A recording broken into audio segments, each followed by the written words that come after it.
High বন্ধুরা, সকাল সকাল চলে আসলাম তোমাদের একটা খুব সুন্দর রেসিপি দেখানোর জন্য। দেখো, এই রেসিপিটা প্রত্যেকেই ভালোবাসে, কারণ এটা হচ্ছে সবার জিভে জল আনা একটি রেসিপি।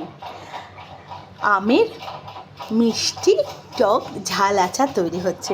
যে আমগুলো ঝড়ে পড়ে গেছে সেই আমগুলো দিয়ে তোমাদেরকে দেখিয়েছি, সেই আমগুলো, এবং সেই আমগুলো যখন ঝড়ে পড়েছে সেইটা এখনও ভিডিওটা দেওয়া হয়নি, দিয়ে দেব।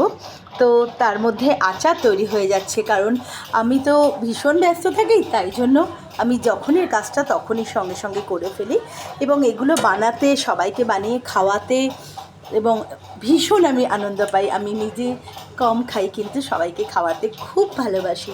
আর এই জিনিস তো আমার নিজেরই বলতে বলতে জিভে জল চলে এসছে, কিন্তু আমি খুব কম খাই, যেহেতু আমি শিল্পী মানুষ। তো যাই হোক, কিন্তু সবাই যে খায়, সবাইকে খাওয়াই, আমি ভীষণ ভীষণ আনন্দ পাই।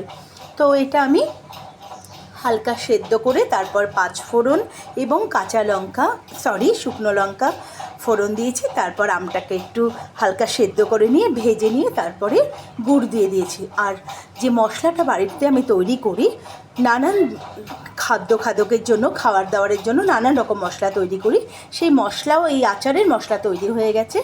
শেষে আমি এই মশলাটা দিয়ে একদিন রোদে দিয়ে তারপরে বয়মে ঢুকিয়ে রাখবো। তো দেখো, তোমাদেরও নিশ্চয়ই জিভে খুব খুব জল আসছে, তোমরা চলে আসবে, আমি খাওয়াবো। আমি খুব আনন্দ পাই খাওয়ালে।